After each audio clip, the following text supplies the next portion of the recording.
வணக்கம். நான் உங்கள் ஜெயா.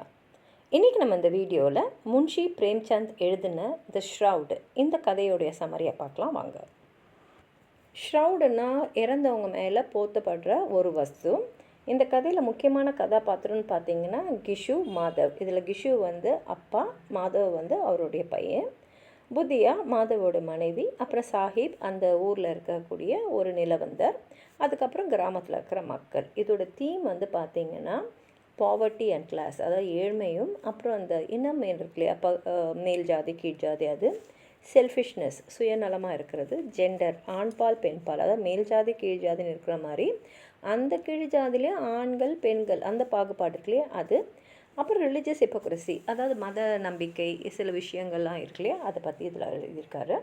இந்த கதையில் பார்த்திங்கன்னா ஒரு அப்பாவும் மகனும், கிஷுவும் மாதவும், அவங்க இருட்டு வேலை ஒரு குடிசை மாதிரி இருக்குது, அதுக்கு வெளியில் நெருப்பு ஏற்றிட்டு குளிர் காஞ்சின்னு உட்காந்துட்டுருக்காங்க. அந்த குடிசை மாதிரி இருக்கக்கூடிய அந்த இடத்துக்கு உள்ளே பார்த்திங்கன்னா இந்த மாதவோட மனைவியான புத்தியா, அவங்களுக்கு இப்போ குழந்தை பிறக்க போது, அவங்க அந்த பிரசவ வேதனையில் உள்ளே கத்திக்கிட்டு இருக்காங்க. கிஷு சொல்கிறாங்க, புத்தியா எப்படி கத்துறாள், செத்துருவா போல இருக்கே, நீ போய் உள்ளே போய் அவள் எப்படி இருக்கான்னு பாரு அப்படின்றாரு. ஆனால் மாதவ் சொல்கிறாரு, பார்த்து என்ன பண்ண போகிறேன், சாகணும்னு இருந்தால் அவள் சாக தான் போகிறாள், நான் உள்ளே போய் அவள் வழியில் கஷ்டப்படுறதெல்லாம் நான் பார்க்க முடியாதுன்னு சொல்லும் போது கிஷு சொல்கிறாரு, நீ இவ்வளோ இறுக்கமான மனசோடலாம் இருக்கக்கூடாதுன்னு. இப்போ இந்த கிஷுவும் மாதவும் ஒரு தீண்டத்தகாதவர்கள்னு சொல்லக்கூடிய அந்த வகுப்பை சேர்ந்த ஒரு சாமஸ். ஆனால் என்னன்னா அவங்க 2 பேரும் சோம்பேறிங்க, எந்த வேலையும் செய்ய மாட்டாங்க, சும்மா ஊர் சுற்றினே இருப்பாங்க. இவங்க எந்த வேலையும் சரியாக செய்யாதனால யாருமே அவங்கள கூப்பிட்டும் வேலையை கொடுக்க மாட்டாங்க. அவங்க ஒரு கந்தல் கிழிஞ்சு போன ஒரு துணியை தான் போட்டுருப்பாங்க. அவங்க வீட்டில் பார்த்தா எதுவுமே இருக்காது. அவங்க மற்றவங்களோட தோட்டத்தில் போய் அங்கே இருக்கக்கூடிய பட்டாணி, உருளைக்கிழங்கு, இல்லை என்னென்னலாம் சாப்பிட்டு இருக்கோ அதெல்லாம் திருடின்னு தான் அவங்க சாப்பிட்டுக்கிட்டு இருப்பாங்க. இப்போது ஒரு வருஷத்துக்கு முன்னாடி தான் மாதவும் புத்தியும் திருமணம் பண்ணிட்டு இருக்காங்க. திருமணம் ஆகிட்டு வந்துட்டப்போ புத்தியா ரொம்ப கஷ்டப்பட்டு வேலை செஞ்சு மாதவுக்கும் கிஷுக்கும் சாப்பாடு போட்டுட்டு இருந்தா, இது அவங்கள இன்னமும் சோம்பேறி ஆக்கிடுச்சு. இப்போ இவங்க 2 பேரும் அந்த நெருப்பை சுற்றி அந்த நெருப்புலேயே உருளைக்கிழங்கு ஒருத்தவங்க தோட்டத்துலேருந்து எடுத்துன்னு வந்ததை வச்சு அதை சுட வச்சுட்டு, அது பசிக்குது அவங்களுக்கு, அந்த உருளைக்கிழங்கு ஆறுற வரைக்கும் கூட அவங்களால பொறுக்க முடியல, வேக வேகமாக சாப்பிட்றாங்க. அப்படியே அந்த சூட்டில் நாக்கு தொண்டையெல்லாம் வெந்த மாதிரி இருக்குது, கண்ணில் தண்ணியெலாம் வருது, இருந்தாலும் சாப்பிட்டுக்கிட்டே இருக்காங்க. இப்போ குஷு திரும்ப சொல்கிறாரு, உள்ளே போய் புத்தியாவை போய் பார்த்துட்டு வாங்கும் போது மாதவ் இல்லை, நான் போய் பார்க்குறதெல்லாம் ஒன்றும் பிரயோஜனம் இல்லை அப்படின்னு சொல்லிட்டு, இப்போ குழந்த பிறந்ததுன்னா அது கொடுக்கறதுக்கு கூட ஒன்றுமே இல்லையே அப்படின்றது தான் மாதவோட எண்ணமாக இருக்குது.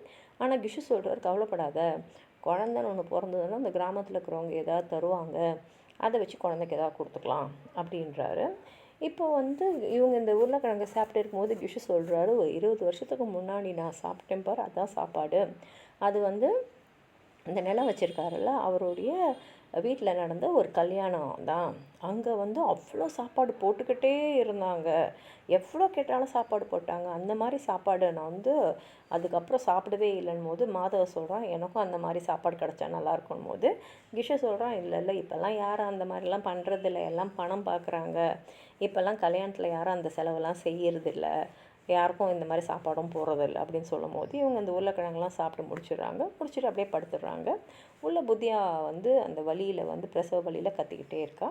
காலையில் மாதவ் பார்த்தா புத்தியா கிட்ட எந்த சத்தமும் வரல. உள்ளே போய் பார்த்தா புத்தியா இறந்தே இருக்கா, குழந்தையும் வயிற்றுலேயே இறந்து போயிருக்கு. இப்போ இதை பார்த்தோன்னே மாதவும் குஷியும் சத்தமாக நெஞ்சில் அடிச்சுக்கிட்டே அழுகுறாங்க. இந்த சத்தத்தெல்லாம் கேட்டு அக்கம் பக்கத்தில் இருக்கிறவங்களாம் அவங்கள சமாதானப்படுத்துகிறாங்க. இப்போ அப்பாவும் பையனும் அந்த ஊர்லேயே பெரிய நிலம் வச்சுருக்கிறவர், அவர் பேர் சாஹிப்னு தான் எல்லோரும் அவரை கூப்பிடுவாங்க, பேர் சொல்லி கூப்பிட மாட்டாங்க. அவர்கிட்ட போய் அழுதுகிட்டே நடந்ததெல்லாம் சொல்லிவிட்டு அவங்களுக்கு புதைக்கணும், அது கொஞ்சம் காசு கொடுத்தீங்கன்னா நல்லாயிருக்கும், அப்போ தான் ஈம சடங்குலாம் செய்ய முடியும் போது இவருக்கு அவங்கள பிடிக்காது. அவங்கள தெத்தி விட்லான்னு நினைக்கிறாரு. பட் என்ன பண்ணுறது, ஏதோ ஒரு 2 ரூபா கொடுத்து அமுச்சு விட்டுறாரு. அதுக்கப்புறம் இவங்க கிராமத்தில் இருக்கிற எல்லாருக்கிட்டே போய் பிச்சை எடுக்கிறாங்க. அப்படி இப்படின்னு ஒரு 1 ஹவரில் பார்த்திங்கன்னா அவங்கக்கிட்ட ஒரு 5 ரூபா சேருது. சில பேர் கட்டை தராங்க, சில பேர் நெல் தராங்க. எல்லாம் அந்த கிராமத்தில் இருக்கிற பெண்கள்லாம் புத்தியாவோட உடம்ப பார்த்துட்டு போகிறாங்க. சில கிராமத்து ஆளுங்கள்லாம் பிணத்தை தூக்கின்னு போகிறதுக்காக மூங்கில வச்சு அதுக்கான இதெல்லாம் பண்ணிகிட்ருக்காங்க. இப்போ மாதவன் கோஷம் சரி அந்த இறந்தவங்க மேலே ஒரு வஸ்துவை போட்டுவாங்க, அது பேர் ஷ்ரவுடு, அதை வாங்கிட்டு வரதுக்காக கடைக்கு போகிறாங்க. அங்கே போகும்போது 2 பேரும் பேசிக்கிறாங்க. இந்த மாதிரி இந்த இருட்டு நேரத்தில் இதை யார் பார்க்க போகிறா, நம்ம மேலே என்ன போத்துறோன்னு. இன்னொன்று, இதை எடுத்துன்னு போய் வச்சு கொளுத்தும்போது இது எரிஞ்சு தான் போகுது. எரிஞ்சு போகிறதுக்கு எதுக்கு ஒன்றத்தை வாங்கி போற்றணும் அப்படின்னு சொல்லிட்டு அப்படின்னு சுற்றி பார்த்துக்கிட்டே இருக்காங்க. ஆனால் எதுவுமே வாங்கலை. அப்படி சாயங்காலம் வந்த உடனே ஒரு ஒயின் ஷாப்புக்கு வராங்க. உள்ளே போகிறதுக்கு முதல்ல அவங்க தயக்கமாக இருந்தாலும் கிஷு உள்ளே போய் கவுண்டரில் போய் ஒரு பாட்டில் வாங்குகிறான். அதுக்கப்புறம் எள்ளு மிட்டாய் கொஞ்சம் வாங்கிக்கிறான். அதுக்கப்புறம் குடிக்கிறதுக்கு கூட சேர்ந்து கொஞ்சம் ஸ்நாக்ஸும் வறுத்த மீனும் வாங்கிக்கிறாங்க. அதுக்கப்புறம் அவங்க அந்த வெராண்டாவில் உட்காந்துட்டு அப்படியே அமைதியாக குடிக்க ஆரம்பிச்சிடுறாங்க. இப்போ அவங்க 2 பேரும் குடிக்க குடிக்க குடிக்க அவங்க அப்படியே வந்து போதை ஏறிக்கிட்டே போகுது. இப்போ அந்த ஷ்ரவுடை பற்றி பேசுகிறாங்க. இப்போ கிஷு திரும்பி சொல்கிறாரு, அதை வாங்கி போற்றி என்ன பிரயோஜனம், எப்படி இருந்தாலும் வந்து உடம்பு கொளுத்தும் போது அதுவும் தான் எரிய போகுது அப்படின்னும் போது மாதவுக்கு ஒரு சந்தேகம் வருது. இப்போது இறந்தவங்களோட சேர்ந்து நம்ம வந்து சில விஷயங்கள்லாம் வைக்கிறோம் இல்லையா, அதெல்லாம் அவங்க அடுத்த உலகத்துக்கு போகும்போது அவங்க கூடவே போகுமான் போது கிஷு சொல்கிறாரு, பாரு பணக்காரங்க வந்து என்ன ஒன்றா வைக்கலாம், ஆனால் ஏழைங்க கிட்ட பணம் இல்லை, அதனால் அவங்க இந்த மாதிரி எல்லாம் வந்து கூட அடுத்த உலகத்துக்கு போகணுன்னா நம்ம எதையும் வைக்கக்கூடாது அப்படின்னு சொல்கிறான்.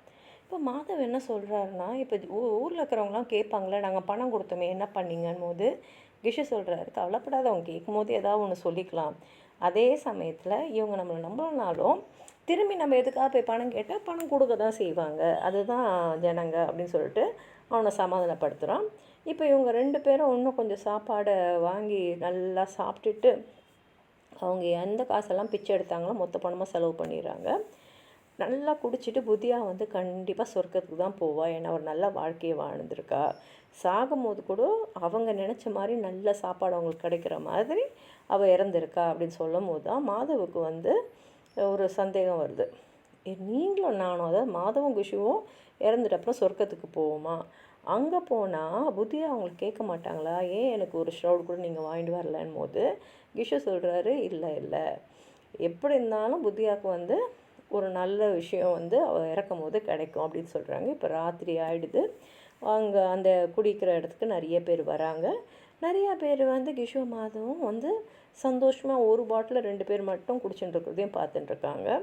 இப்போ நல்லா சாப்பிட்டப்புறம் மாதவால் இன்னும் சாப்பிட முடியும்போது மிச்சம் இருக்கிற சாப்பாடு அங்கே இருக்கிற ஒரு பிச்சைக்காரனுக்கு தரான். கிஷுவை வந்து பிச்சைக்காரங்கிட்ட நல்லா சாப்பிட்டுட்டு நீ புத்தியாவை வாழ்த்து அப்படின்னு சொல்லிட்டு வராங்க.